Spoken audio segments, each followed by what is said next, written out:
ভারতবর্ষের সনাতনী ও সাধু সন্তদের ওপর আঘাতের প্রতিবাদে আজ কৃষ্ণনগর রাজবাড়ী থেকে এক প্রতিবাদ সভা ও প্রতিবাদ পদযাত্রার আয়োজন করা হয় হিন্দু ঐক্য মঞ্চের ব্যবস্থাপনায়। এদিন কৃষ্ণনগর রাজবাড়ী থেকে শুরু হওয়া প্রতিবাদ পদযাত্রা শেষ হয় কৃষ্ণনগর পোস্ট অফিস মোড়ে।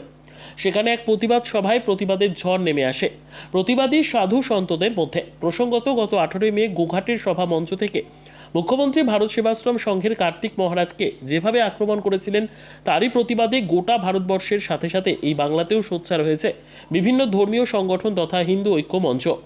কর্মসূচি, সন্ত স্বাভিমান যাত্রা এবং প্রতিবাদ।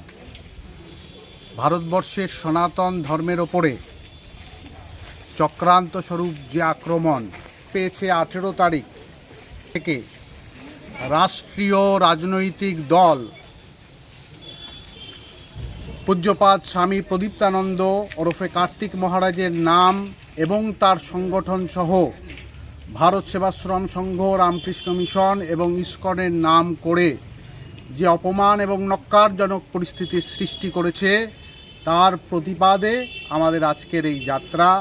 সারা ভারত তথা বাংলা অনুসারে আজকে কৃষ্ণনগরে সকল সনাতনীদের নিয়ে এই প্রতিবাদ যাত্রা। কিন্তু যেখানে ভারত সেবাশ্রমকে দেশ বিরোধী বলে আখ্যা করছেন মুখ্যমন্ত্রী, কি বলবেন?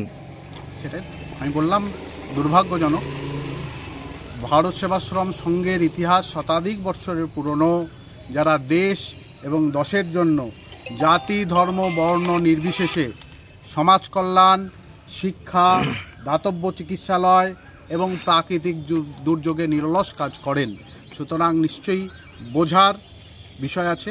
আমি বলবো, সুস্থ মতে ভগবানকে প্রার্থনা করব ওনার চৈতন্য হোক, এই মানসিকতার শুভবুদ্ধির উদয় হোক। এবং কার্তিক মহারাজকে দাঙ্গাবাজ বলে আখ্যা করছেন মুখ্যমন্ত্রী, কি বলবেন?